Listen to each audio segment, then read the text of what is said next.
Bom dia, pessoal, tudo bem? Como vocês estão? Hoje, dia 14 de agosto de 2023, nós vamos para a nossa terceira parte aqui do livro Hegel e a Tradição Hermética, para você que quer descobrir em quem que a galera se baseia aí, que os filósofos, que os políticos, da onde que vem o pensamento deles, né? Não perca essa série. É, já assista ali a primeira parte, segunda parte, né? Enfim, antes da gente começar, vou lembrar que a gente está com a campanha do Lambo lá no Catarse, pessoal. O que é o Lambo? É um quadrinho, né, infantil, mas na verdade para todo mundo, adulto também vai se divertir. Né? É o meu primeiro censura livre, vamos dizer. Né? Eu já lancei todos esses aqui, já tenho 6 publicados. Esses são adultos, tá? Tem a trilogia do Aurora, Caos, Comunhão. Desculpa, Aurora, Caos, Ômega. Temos um outro dia, Knock Me Out e Comunhão. Histórias incríveis, todos os roteiros de cinema que eu escrevi e adaptei para quadrinho. Então você lê como se estivesse vendo um filme. E o Lambo é o 7º e é uma história incrível, muito bacana para quem gosta de cachorro, não é? História exatamente sobre como os cachorros fazem diferença na nossa vida. Todo dono de cachorro vai se identificar, vai reconhecer, né? Eu coloquei um monte de coisa ali na história exatamente para você ler e falar: caramba, meu cachorro faz assim também. Uma história emocionante. A super notícia é que a gente já está com 80% da meta alcançada, pessoal. Só faltam 20%, falta pouquinho. Então não perca tempo, por quê? Porque durante a campanha você pode ganhar um monte de recompensa. É isso aí, tem camiseta, pôster, adesivo, você pode adquirir todas as outras HQs dividindo em até 6 vezes no cartão, tem convite VIP com jantar incluso para a festa de lançamento na Le Burger, uma hamburgueria temática aqui em São Paulo incrível, e ainda tem 2 vagas para, né, virar personagem na história, ou para você mesmo virar um personagem na história, você vai mandar sua foto, o desenhista vai te desenhar, ou para você, de repente, né, colocar alguém que você gosta, tua esposa, teu esposo, né, teus filhos, netos, sobrinhos, enfim, tá? É uma super oportunidade, então não perca. Daqui a pouquinho a gente já, se Deus quiser, bate o 100% e daí acaba e depois, muitas vezes o pessoal depois quer comprar camiseta, quer falar, olha, é durante a campanha, exatamente para incentivar, né, o pessoal a participar agora. Então, não perca tempo. Se a gente tiver mais 20 pessoas que queiram fazer, por exemplo, como recompensa a festa, queiram ir na festa de lançamento da Le Burger com um convite VIP, a gente já bateu a meta, tá bom? Então é isso, o link está aqui embaixo, é o catarse.me/lambohq. Entra lá, né, conheça, tem um videozinho promo, tem o texto explicando, veja as recompensas todas, é muito, muito legal. O nome de todos os colaboradores vai sair na revista como colaborador. Então, independente do valor, né, participe, pessoal. O importante é você estar junto, né, fazer parte, ter o teu nome ali, falar, olha, eu ajudei a fazer o quadrinho, né, eu colaborei ali para que ele fosse produzido. Então, não deixe de colaborar, tá bom? O que mais? Embaixo a gente tem também os links do meu site, que é felipefolgose.com, onde, né, também os quadrinhos estão, os que já estão prontos, né? Você pode adquirir por lá também. Tem o link do Instagram, da página do Aurora HQ no Facebook, se você também quiser mandar uma mensagem por lá. O que mais? Tem o link das plataformas, o Rumble e o Odyssey, onde eu posto vídeos que não dá para postar aqui no YouTube, como, né, apanhados das últimas semanas, e também o link do Subscribe Star se você quiser se tornar apoiador do canal. Eu agradeço muito quem apoia o canal, né, o trabalho feito aqui. Você que quer se tornar, entre lá e participe, e muito obrigado a todo mundo do Subscribe Star. Vamos lá começar, pessoal? Então, a gente parou aqui basicamente falando sobre né, a influência que o Goethe, né, aquele autor alemão famoso, né, tinha sobre o Hegel. Né? E o Goethe era um Rosa Cruz, era um maçom, era um cara profundamente ligado com todo o esoterismo alemão daquela época, né, no século XVIII. Então, continuando aqui, né, o Goethe ele era ele era um entusiasta, né? E era um maçom ativo. Ele até mesmo compôs músicas, né, e orações em honra a maçons falecidos, nos quais, né, ele elaborava sua própria visão sobre a verdadeira missão da maçonaria. E algumas dessas visões, elas, né, a gente pode inferir o que elas diziam, por exemplo, em fragmentos da sua publicação de Geminice, sei lá, eu não falo alemão, de 1784, uma fábula espiritual sobre a ordem dos cavaleiros, que era modelada sobre os templários, né? Ele era baseado nos templários. E os templários, eles eram conduzidos por um personagem chamado Humanus, que, né, unia na sua personalidade a verdade que estava, vamos dizer, subentendida em várias fés religiosas. Então, novamente, né, aqui a gente vê o conceito que eles têm da tal da igreja invisível, que é uma igreja ecumênica, né, que obviamente é contra o cristianismo, que é ligado a todas essas tradições pagãs, né? Enfim, então vamos continuar aqui, né? Então, por que é importante a gente traçar isso, pessoal? Para ver que quem influenciava, por exemplo, o Hegel, porque o Hegel depois influenciou muita gente, como todo o comunismo, né? Todo o pensamento comunista, Marx, depois, né, o Lenin, Stalin, todos eram um discípulo do outro, né?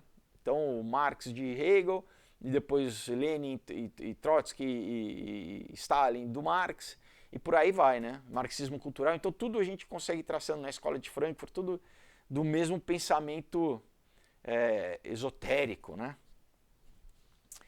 Então, um outro cara aqui era o Johann Caspar Oberberger, né? Que influenciou também um autor chamado Friedrich Christoph Oettinger, tá? E o Oettinger, ele também visitava, ele fazia parte do círculo de cabalistas judeus em Frankfurt, né?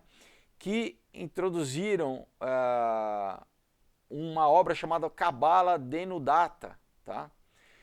Bem como os textos do rabino cabalista messiânico Isaac Luria, o lurianismo, né? Eu já li aqui para vocês um livro sobre o Isaac Luria, né? Onde, no final das contas, pessoal, há uma inversão e eles acabam adorando a serpente. É luciférico da mesma forma, tá? Então ele continua falando assim, olha, através do Oettinger, né, e da Cabala do Luria, né, houve uma influência, né, direta no pensamento idealista alemão. Então, todo o cabalismo, tá, que estava, vamos dizer, que imbuía os textos do Oettinger, né, que também, né, foi, vamos dizer, influenciou outro autor chamado Jacob Boehme, né, que tem livro dele publicado no Brasil, né, o Jacob Boehme. Tudo isso influenciou o Hegel, né? O Hegel fez uma síntese, né, do Boehme, do cabalismo, tá? Então, pessoal, novamente, né, aquilo que se for fazer um curso de filosofia na universidade, né, provavelmente vão pegar só os textos do Hegel, por exemplo, a fenomenologia do espírito, mas não vão dar esse background, essa base, que da onde que vem as ideias dele, né? Vão estudar simplesmente como se fosse filosofia, quando na verdade não, né? É tudo isso baseado em ocultismo, né? Então, olha, continua aqui, olha. Seguindo Boehme, Oettinger, né, estende o seu conceito que incluía toda a natureza, começando pelo, vamos dizer, né, o reino natural, bem como, né, as escrituras, né, como se fosse um veículo para uma revelação divina. Portanto, o estudo, né, que eles deveriam, vamos dizer, manter, seriam para ter insights, né, tanto da natureza quanto das escrituras. Então, a natureza, bem como a Bíblia, ele é um livro emblemático, onde tudo pode ser lido como uma representação sensual do divino. Sensual no sentido de sensorial, né? de você poder captar com os teus sentidos. Então, isso é muito perigoso, porque você começa a fazer uma interpretação, você pode fazer uma interpretação como geralmente eles faziam, errônea. Primeiro, sem exegese, sem que a Bíblia explique a própria Bíblia. Então você começa a buscar explicações que podem ser completamente influenciadas, né, pelos teus próprios pensamentos, da tua cabeça. Né? E a gente sabe, né, que não é que, pessoal, desde a igreja primitiva, né, houveram várias heresias. Por quê? Por esse falso entendimento da Bíblia. Né? Você não pode pegar a Bíblia e descontextualizar ela e tentar dar uma leitura qualquer. Né? A própria Cabala, né, você vê, até hoje tem um monte de vídeo aí de rabino, né, que pega, né, o Antigo Testamento, pega a Torá e começa a criar uma outra, né, uma outra leitura, muitas vezes inclusive influenciado por ocultismo. Né? Então, daí que a gente vê onde que os erros surgem. Né? E eles continuam aqui. Então, a partir do momento que a natureza é esse livro emblemático, a natureza é a sensualização de Deus no mundo que está progredindo em direção ao verdadeiro, vamos dizer, a incorporação espiritual. Né? Então, o experimento científico ou a investigação da natureza, para Oettinger, era a forma de entender os pensamentos de Deus.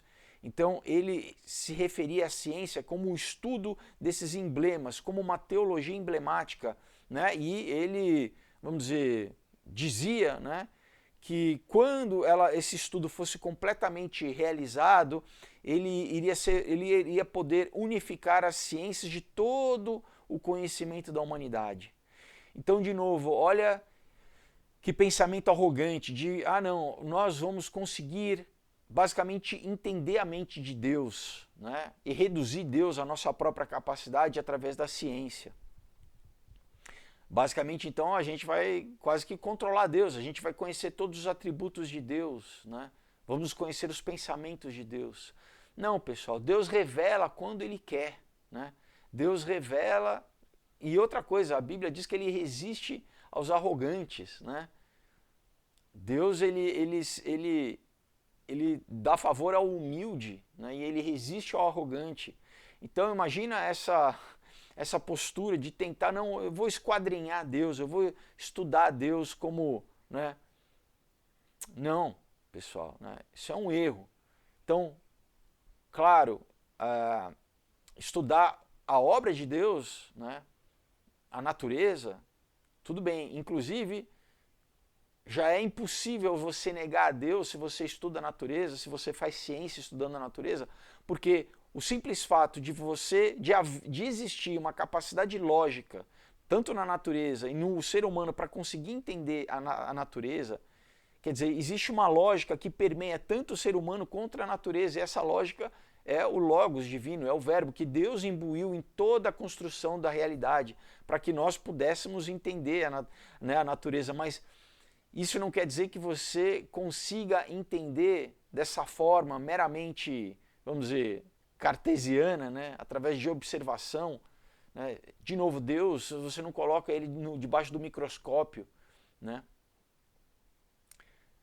A natureza dá testemunho de Deus, isso que a Bíblia diz, a gente lê em Romanos, né? Romanos 1. O homem é indesculpável, né, quem diz que Deus não existe, por quê? Porque a natureza dá testemunho de Deus, a criação dá testemunho de Deus, né?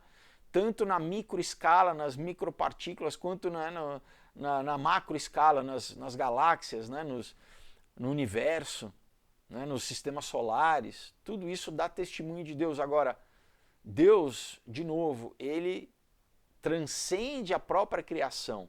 Deus está acima daquilo que ele mesmo criou.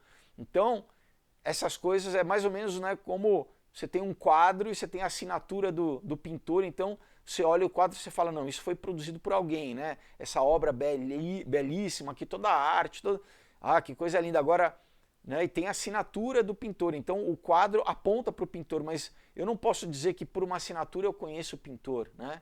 Necessariamente. Eu posso falar, eu posso admirar, falar, nossa, olha o talento, mas eu não vou, né, o autor ele é muito maior do que a sua própria obra nesse sentido, né? Então, de novo, esse pensamento aqui daquela época, que é esse pensamento maçônico, que isso remete, né, a Gênesis 3, a mentira lá da serpente para Eva, né, que se você conhecer essa ciência, se você comer desse fruto do conhecimento, do conhecimento, pessoal, da ciência, da sabedoria, do entendimento do bem e do mal, os seus olhos vão se abrir, você vai ser como Deus e você não vai morrer. Essa é a base do pensamento gnóstico, né? Que permeia a história do homem até hoje, que permeia que vai desde lá da antiguidade remota até o transhumanismo de hoje, pessoal, né? Vamos continuar. Então, né, vamos dizer, esse entendimento do Oettinger sobre a natureza como, vamos dizer, como uma autoespecificação de Deus e o seu tratamento, né, da filosofia natural como se ela pudesse prover um insight dentro da mente de Deus, né?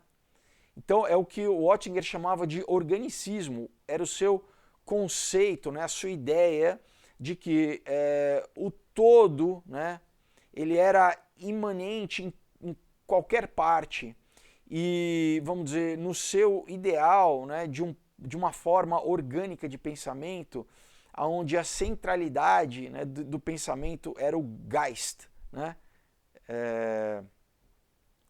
E o seu ideal era o Geistlieblinheit, não sei falar em alemão, mas era, vamos dizer, a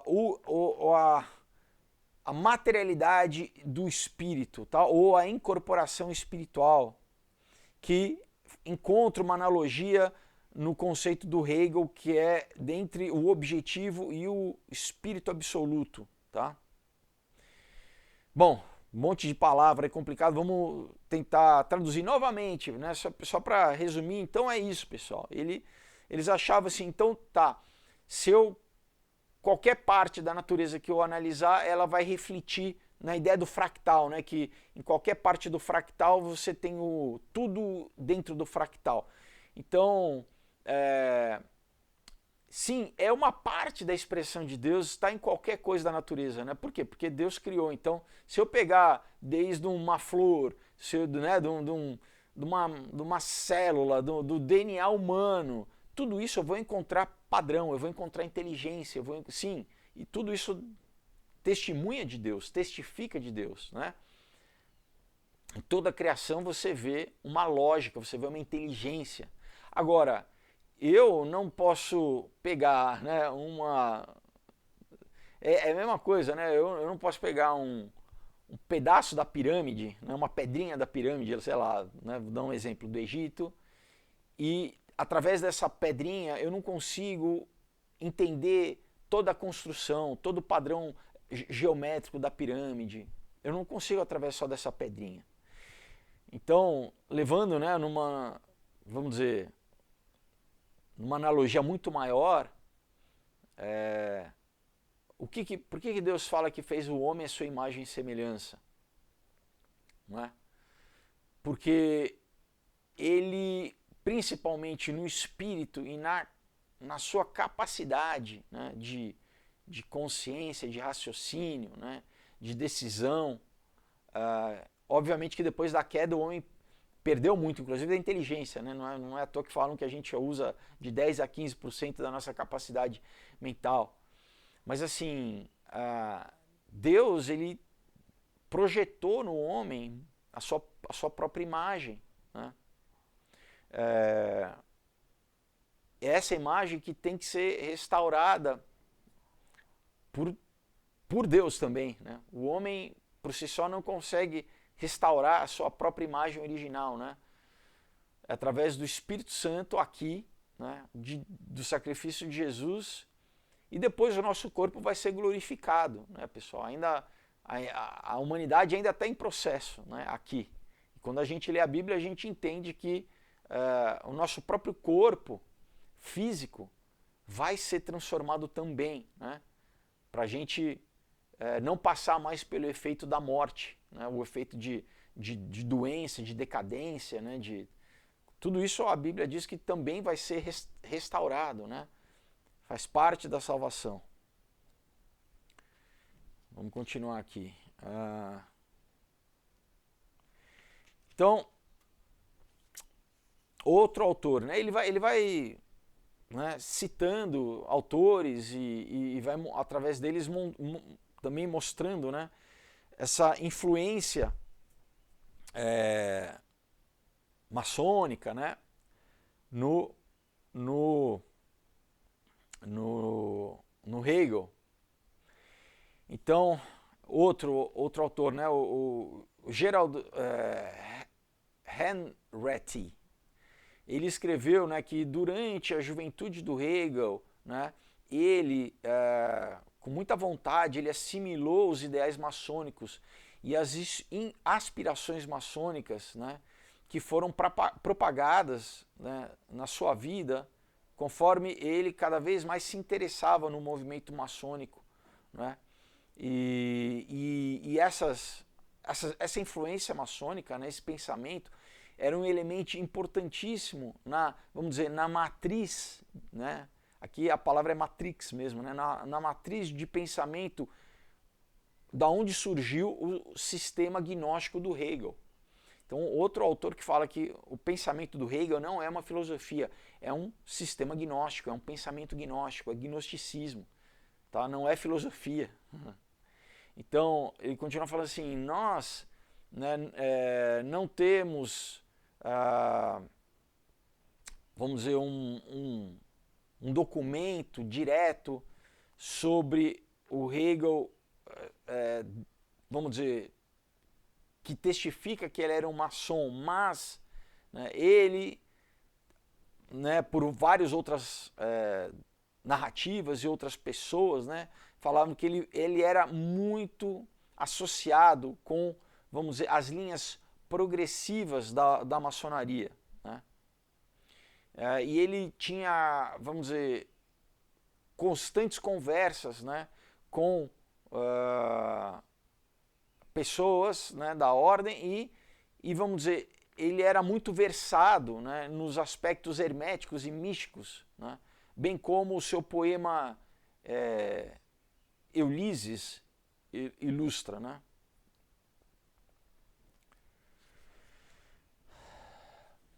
Então, Alan Olson escreve tanto sobre o Hegel quanto sobre o Hölderlin, dizendo assim que então eles estavam convencidos sobre o futuro da Alemanha, especialmente sobre a sua unificação política, né? E que isso dependia de uma geração com, vamos dizer, um espírito comum, né, entre o seu povo, né? Então ele chamava Volksreligion, né? Então o Volk é povo, né? Então a religião do povo, né? Que era completamente independente, presta atenção, do cristianismo que tinha sido importado. Então para eles consideravam o cristianismo como uma religião importada que não tinha raízes teutônicas, né? Não tinha as raízes pagãs, tribais lá, germânicas, né? Então eles, ao invés do cristianismo, eles queriam um paganismo panteístico, tá? Então, pessoal, né, novamente, a gente fica claro, né, fica claro para o pessoal aí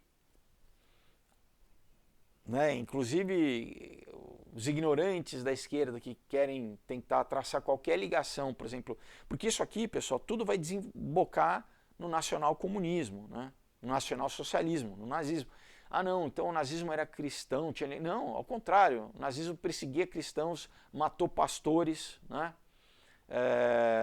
eles queriam um panteísmo, pessoal, né, e estavam profundamente ligados ao ocultismo, à Thule Society, ao Vril, Sociedade Vril, né? A Sociedade do Sol, do Black Sun, do Sol Escuro, né? Os soldados da SS lá. Então, na verdade, a tropa de elite lá por exemplo, nazista era totalmente ocultista.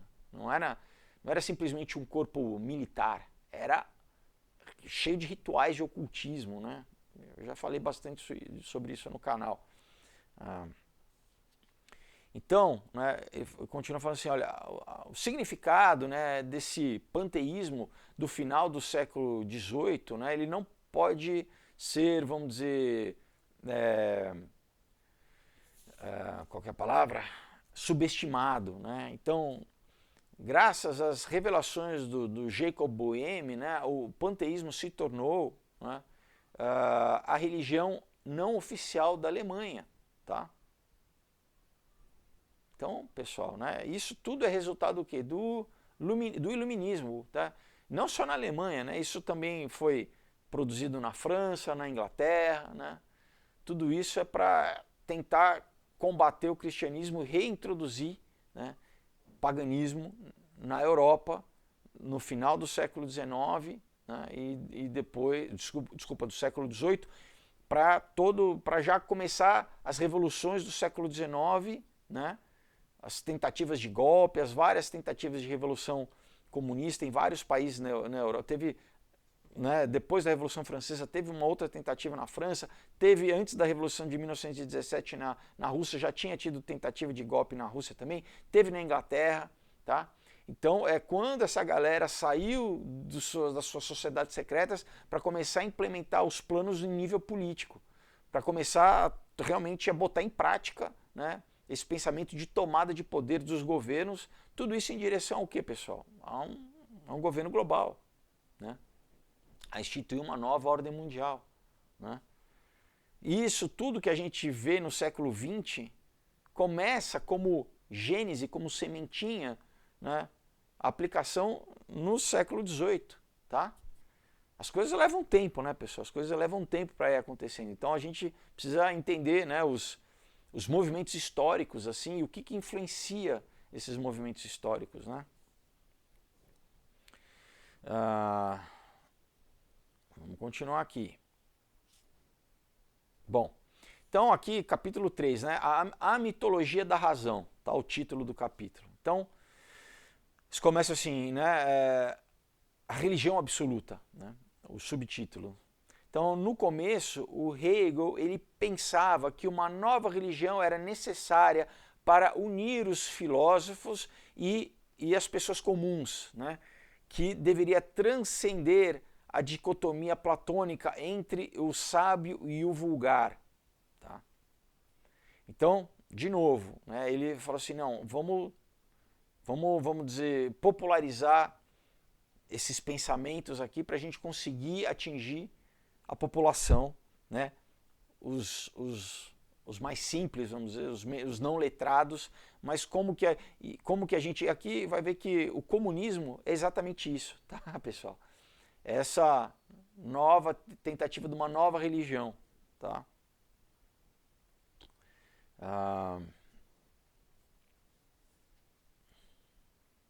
Então, o Hegel ele declara que, entre aspas, deveria ser mencionado, né, que o significado, vamos dizer, do entendimento, né, especulativo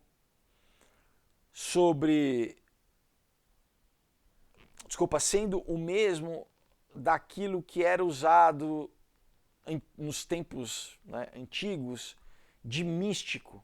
Tá? Então, ele está falando que, na verdade, o pensamento especulativo da filosofia é aquilo que em tempos pregressos, né, era chamado de místico. Tá?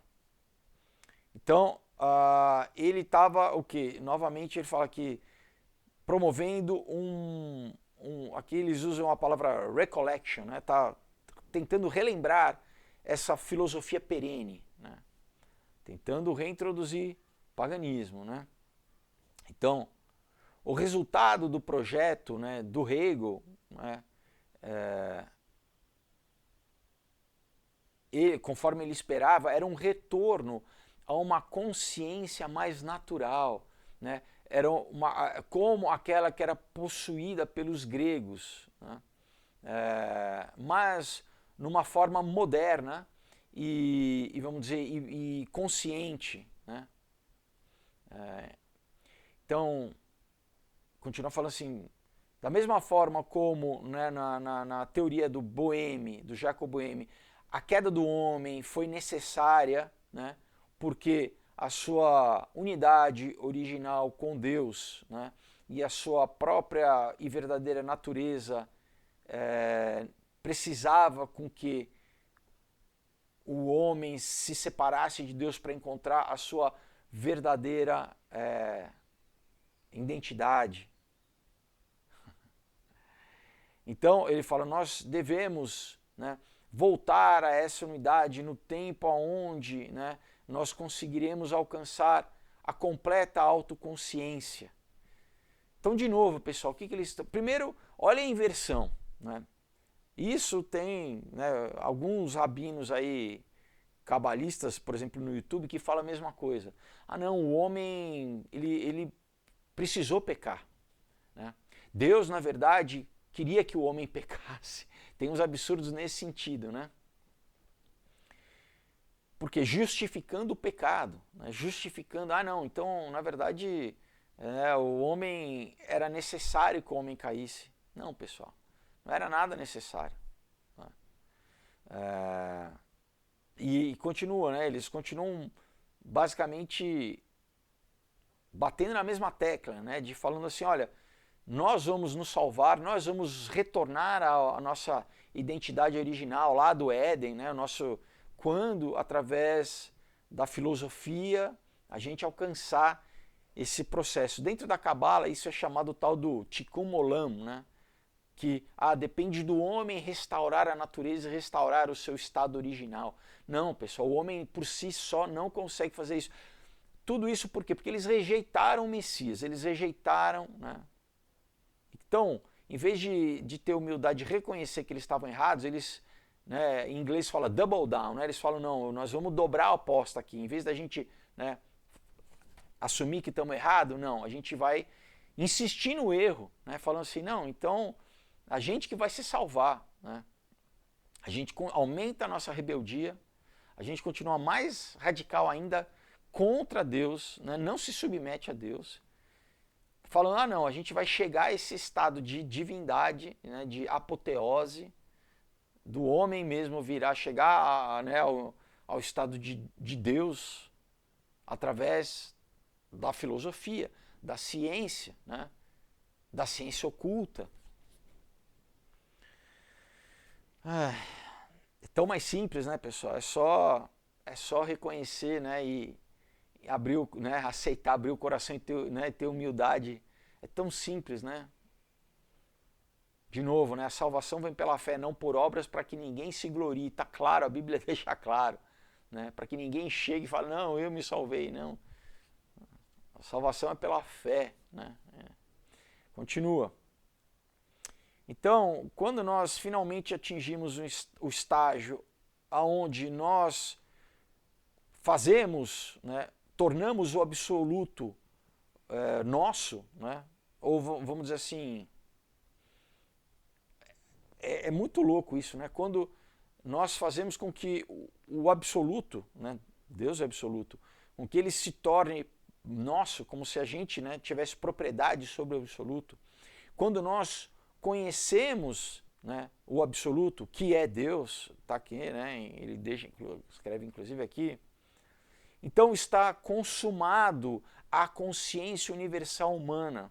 Então nós poderemos completamente, vamos dizer, entender a ideia com I maiúsculo, né, e com, entre aspas, a ideia da filosofia e de todo o pensamento filosófico, então ele chegará ao fim. Tá? Isso é o que Hegel falava. Né?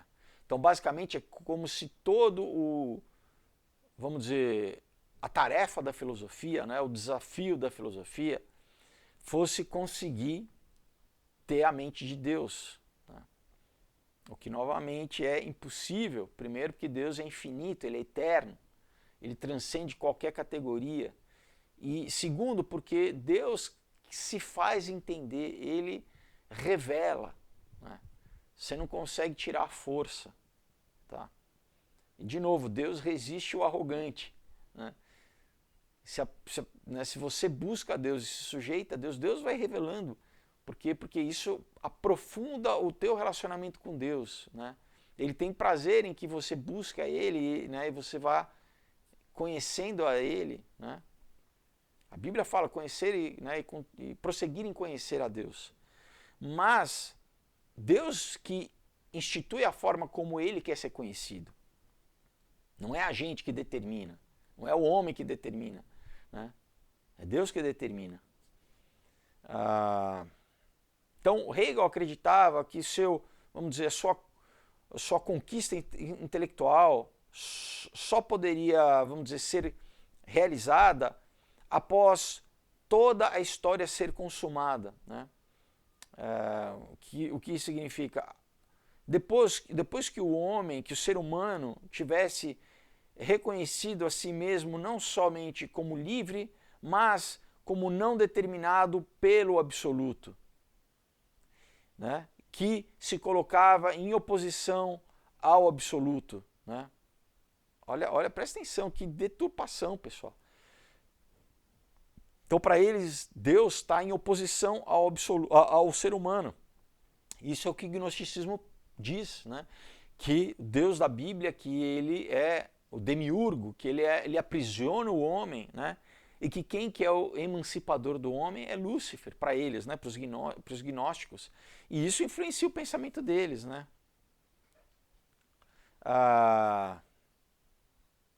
Então, a forma final da sabedoria era necessária para ter a forma da autoconsciência, que era a ideia do absoluto, ela atingia a sua completa realização, né?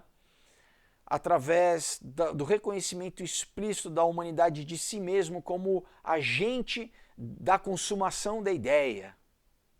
Olha só. Né? Então, basicamente é isso, pessoal. É o homem, né? É completamente demoníaco isso aqui, porque né, é o homem, né?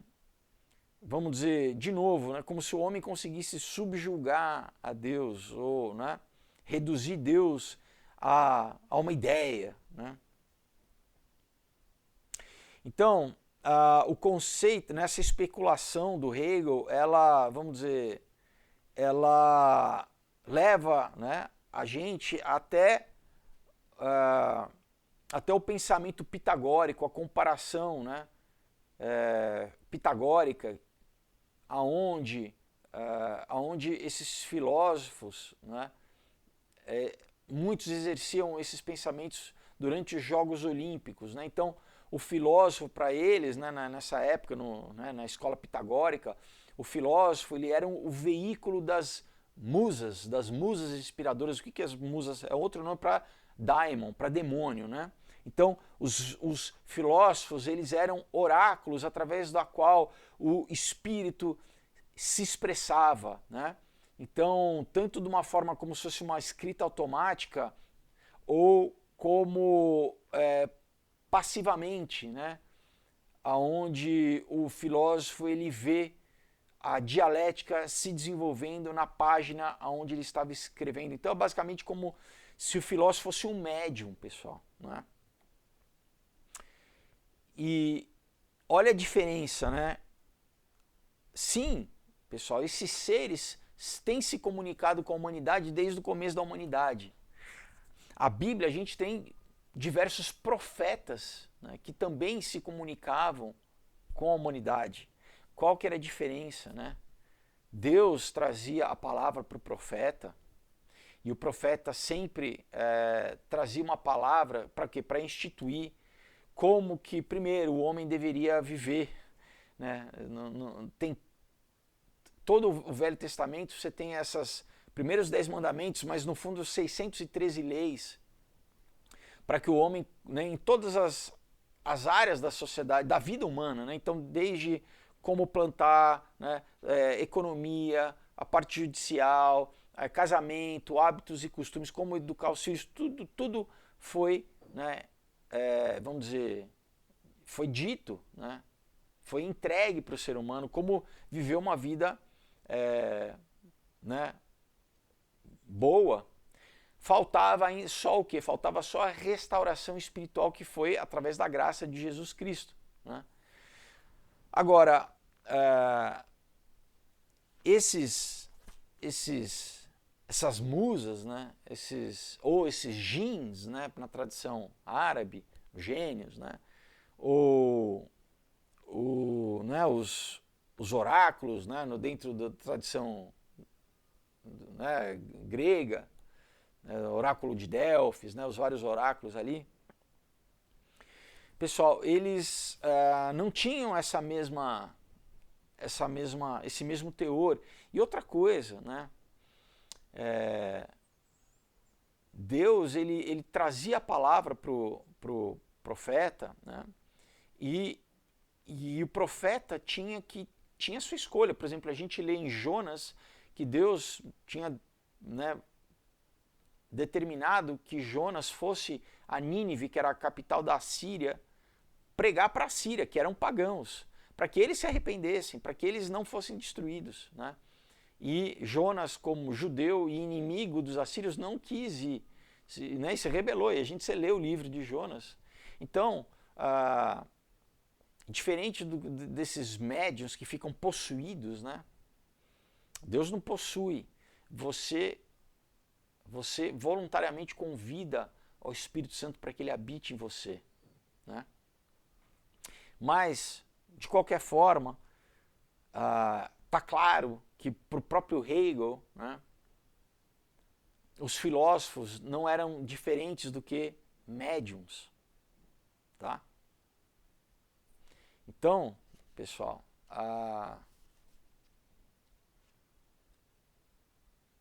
por que eu acho importante tudo isso aqui? Porque, de novo, hoje, né, século XXI, tem gente que vai estudar filosofia, vai para, né, a faculdade fazer um curso de filosofia, achando que é o humanismo, é o pensamento humano, tal, né? Não, eu sou ateísta. No fundo, pessoal, na verdade é só uma oposição contra Deus, né? O filósofo que estuda de verdade, ele vai acabar chegando nessa realidade do que é a vida, do que é, né, da metafísica, e que existem, né, e todos os autores que eles estudam, todos no fundo chegam no espiritual, né? Vamos continuar aqui.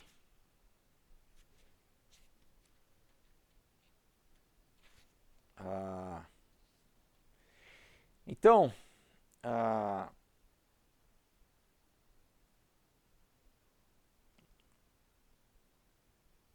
Hegel ele rejeitava o absoluto transcendente e ele dizia ter atingido o conhecimento absoluto. Pelo padrão grego, o Hegel, então, ele era indubitavelmente culpado de hubris ou de arrogância, né? Porque né, o Hegel achava que ele tinha já o conhecimento que ele tinha a mente de Deus, basicamente, né? Então, né, ele estava, né, o autor aqui fala, por exemplo, pelo padrão grego, né, sem dúvida nenhuma, o Hegel, né, a gente pode dizer que ele era culpado da hubris, né? Então, o seu conceito do absoluto, né, do espírito absoluto, ou da ideia, né, como sendo a consciência, né, atingido através da consciência de si mesmo, através do processo especulativo, dialético, né? Então, o divino, o absoluto, ele não pode existir sem a humanidade, né? É o homem que, na verdade, atualiza Deus, ou que, vamos dizer, que gera Deus, né?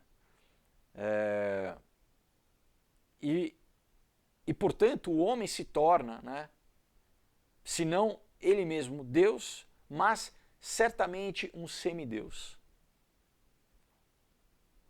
Esse é o pensamento do Hegel, né? Tá? Então, o homem realiza a ideia do absoluto, a ideia de Deus através dele mesmo, e esse absoluto não pode existir se não for, vamos dizer, gerado pelo pensamento do homem, e que nesse processo de entendimento o homem chega ao próprio estado de divindade, né? Basicamente é. Olha a loucura, né, pessoal? Olha o absurdo, né? Agora essa galera acredita, e muita galera aí do Fórum Econômico Mundial, dos globalistas, eles acreditam nisso, literalmente, né?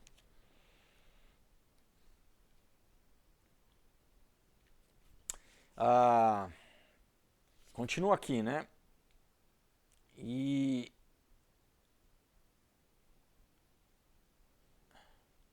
continua aqui. E aí ele fala, né, que tem um autor chamado Lawrence Hartab, né, que também escrevendo sobre o Hegel, que ele diz o seguinte, né? Então o Hartab ele escreve que, entre aspas, no mito, a linguagem e o mundo existem de forma coexistem, né? A linguagem e o mundo coexistem. Então, as palavras, elas não são levadas simplesmente como sinais de coisas, né? As palavras, elas não simplesmente são símbolos para alguma coisa, elas não indicam simplesmente alguma coisa, mas elas são, né, o pensamento aonde as próprias coisas existem, né? E até mesmo expressando a natureza dessas coisas. Então, conhecendo o nome do objeto, né, sempre foi pensado que ao conhecer o nome de alguma coisa, então você tinha, vamos dizer, um conhecimento mágico sobre essa coisa. Tá? Então é um entendimento que a linguagem, que uma característica da linguagem na tradição hermética é isso, né? Então, para o Hegel, as palavras, elas não só carregam, vamos dizer, um poder mágico literal, né?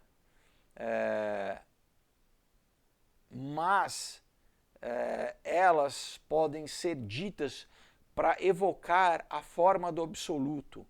Então, para o Hegel, né, o discurso completo do Hegel, né, do absoluto, é idêntico ao seu objeto, à sua própria forma, como se o absoluto pudesse ser resumido a uma forma ou objeto. Né? Então, o sistema de pensamento do Hegel não descreve o absoluto, mas ele incorpora o absoluto.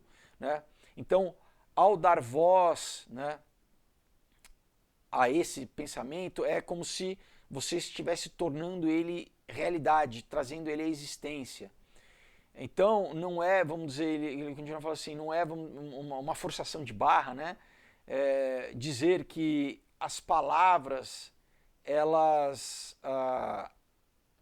chamam à existência os seres, né, ou as coisas como sendo palavras mágicas. Então, basicamente, pessoal, vamos de novo reduzir aqui. Como que Deus criou o mundo, né? Deus criou com a palavra do nada, né, do ex nihilo. Então Deus, do nada, ele criou tudo. E o que esses magos, até hoje, o que os caras querem fazer? É exatamente a mesma coisa. Através do conceito, né, de trazer do que Platão chamava do ideal platônico, né, o mundo das formas, aquilo que existe no mundo espiritual, trazer do mundo espiritual através da magia e manifestar aqui na Terra. Magia é isso, pessoal. É isso que eles tentam fazer. E quando eles não conseguem, eles querem o quê? Entrar em contato com seres espirituais para trazer essa tecnologia dos seres espirituais aqui. Só que tudo isso tem um preço, tudo isso tem um custo. Não é à toa que Fausto, né, do Goethe, é uma obra exatamente sobre isso, como um cientista, que na verdade é um mago, Fausto faz um pacto com o diabo, com o Mefistófeles, né, para o quê? Para ter esse tipo de conhecimento, para ter tecnologia. De novo, é a mesma ideia, né, de um homem, não, eu não vou obedecer a Deus. Qual que é o caminho? Né? Tem um caminho, não, eu obedeço a Deus, eu oro a Deus. Por que a gente ora? Por que Deus que a gente precisa orar, é manifestar aqui? Né? Tudo tem um princípio. Eles sabem que tem um princípio. Então, a única coisa é que eles pegam esse princípio real e distorcem. Né? Não se submetem. Mas você orar, sim, né? Você está pedindo a Deus. O que Jesus falou, né? Se você crê, né? Se tiver fé, você fala para a montanha sair, vai daqui, vai para lá.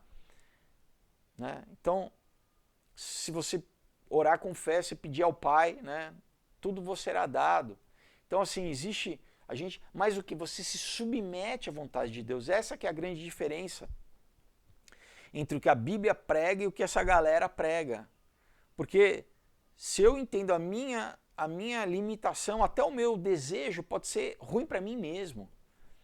Então, se eu levo em consideração que a vontade de Deus é boa, perfeita e agradável para aqueles que o amam, se Deus conhece o futuro, eu não conheço o futuro, em vez de eu procurar, né, seres que também não conhecem o futuro, né, para querer me consultar com eles, para determinar o meu futuro, você está ouvindo o demônio.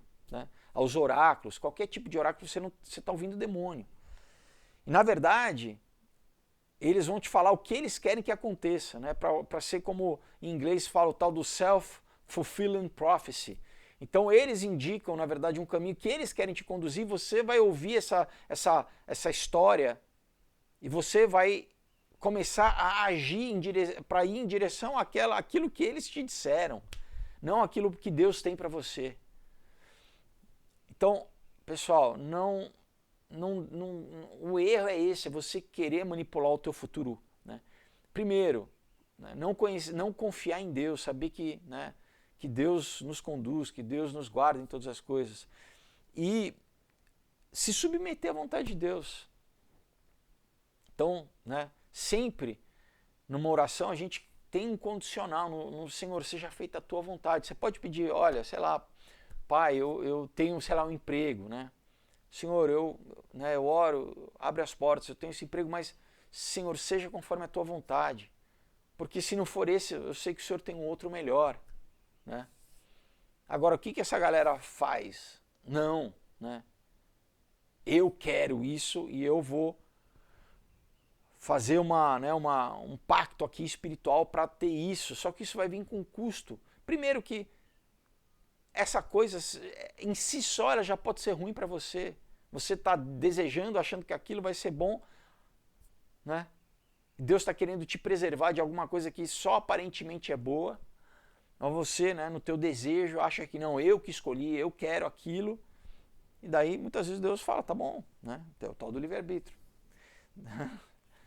Você quer, né? Você não quer me ouvir. É basicamente assim, pessoal, né? Então, né, a gente para com a leitura hoje. Tá ficando claro mais ou menos, né? E o que essa galera, de novo, o que o comunismo, o pensamento do Marx, chega num ponto de basicamente uma utopia, um céu na terra, né? Uma nova Jerusalém. Ele pega exatamente o pensamento, só que feito pelo homem. A gente vai restituir o céu na terra. Pelo Estado, né? Pessoal, por isso que é fadado ao fracasso, né? Por isso que só dá em desastre, em fome, né? Em morte, que é uma religião sem Deus, né? Na verdade, onde tudo isso é precursor do governo do anticristo, pessoal. A gente está indo e estamos caminhando aí, porque é bíblico, né?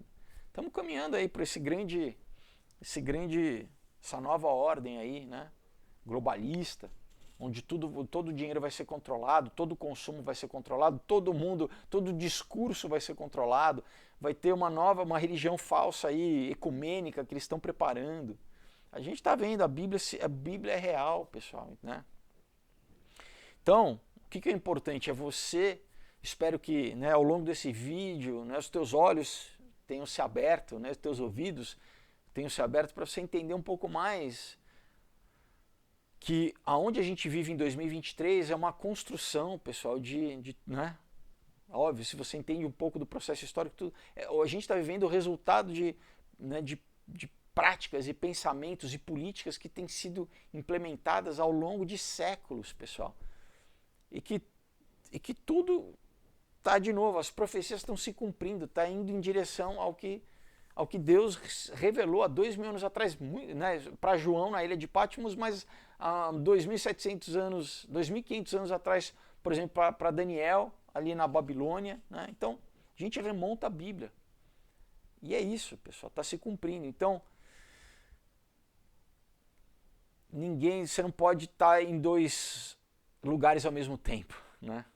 Ou, de novo, então, ou você está no time de Deus, ou você está no time que é contra Deus. É fácil, simples. Só que esse time que é contra Deus, ele também é contra o ser humano. Esse time que é contra Deus, ele odeia o homem e ele quer destruir o homem, ele só está usando o homem para tentar atingir Deus. Né?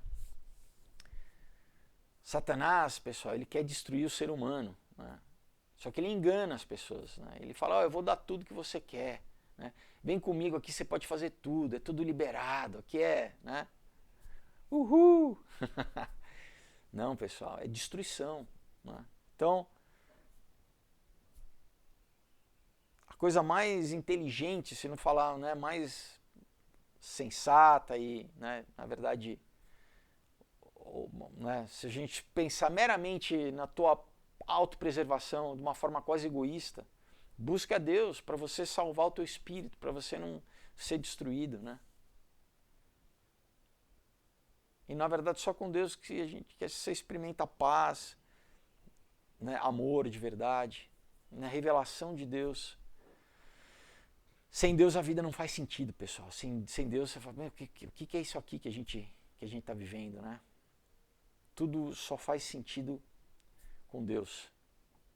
Então eu vou fazer uma oração para te convidar a entregar a sua vida de novo. Lembra como sempre falando da palavra, então realmente é importante você declarar com a sua voz, manifestar aqui com né, aquilo que está dentro do teu coração, você manifesta que o quê? Que você entrega a sua vida para Jesus. Você está, né, é como se fosse no cartório assinar ali uma procuração. Você está espiritualmente declarando que você, né, é propriedade de Deus agora. Amém? Você não é mais propriedade do outro time. Que você escolhe ser filho de Deus, filha de Deus. Vamos fazer essa oração? Coloca a mão no seu coração e ora comigo. Fala, Senhor Jesus, obrigado, Pai, pela Tua graça, pela Tua misericórdia que hoje me alcança, Pai. Obrigado porque hoje Tu me deu o entendimento, Pai. Eu entendi finalmente que eu preciso de Ti, Pai. Então, por isso, eu me arrependo dos meus pecados, Senhor. Eu reconheço a minha falha, a minha fraqueza, a minha humanidade, Pai. Eu reconheço que eu preciso, Pai, do Teu sangue, Pai, derramado na cruz do Calvário, o sangue que, por amor, a Tua vida que Tu deste por mim, Pai. Que essa vida venha me lavar, me purificar, o Teu sangue me lave e me purifique de todo pecado, Pai. Peço a Ti perdão pelos meus erros. E eu Te confesso, Jesus, como meu único e suficiente Senhor Salvador. Eu convido o Teu Espírito Santo para habitar em mim. Vem, Espírito Santo, vem me renovar, entra, Pai, em mim, Senhor, renova a minha mente, Pai. Me perdoa, Pai, de todo pecado, Senhor, de toda vez, Pai, que eu me deixei ser usado pelo mal, Pai, que eu, Pai, entristeci o Teu Espírito, me perdoa, Pai.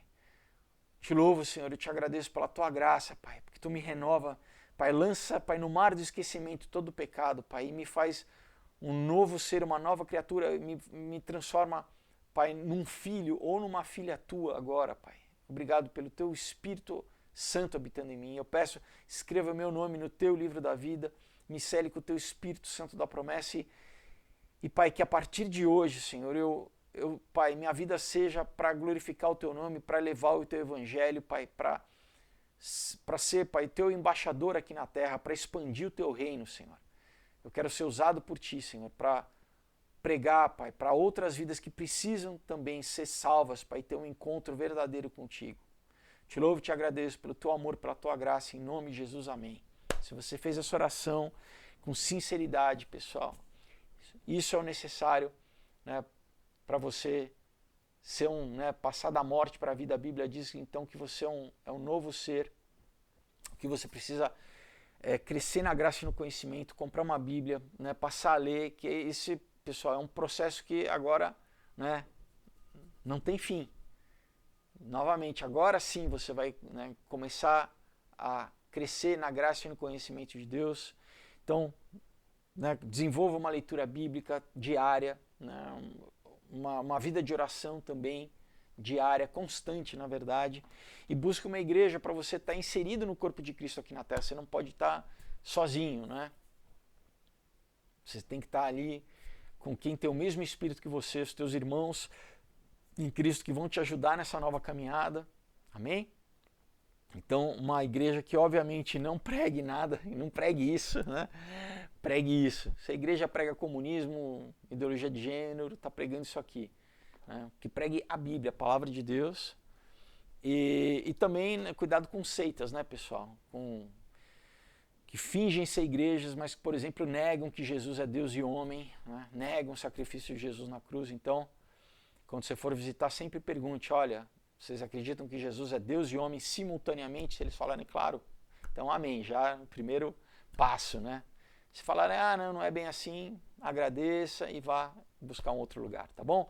Então, pessoal, a gente encerra o nosso vídeo novamente, né? A campanha do Lambo no ar, não deixe de participar, incrível material saudável para você, né? Você adulto, e para você ler com as crianças da tua família, teus filhos, né? Teus sobrinhos. Não perca a oportunidade, tá, pessoal? Venha fazer parte, a gente está na reta final aí, né? De novo, 20 pessoas ali fazendo, vamos dizer, indo na festa de lançamento, a gente já bate essa meta. Então, entra lá, se falar o teu coração, fala, não, eu vou na festa de lançamento, vamos estar junto, vamos estar jantando junto, né? Tem um tempo de comunhão, tá bom? Novamente, você pode dividir em até 6 vezes, né? Você vai receber toda vamos dizer, a coleção dos quadrinhos, mais o Lambo, olha só, demais, né? Não perca, tá bom? Então é isso, pessoal. Deus abençoe. Até quinta-feira, uma excelente semana para vocês. Tchau.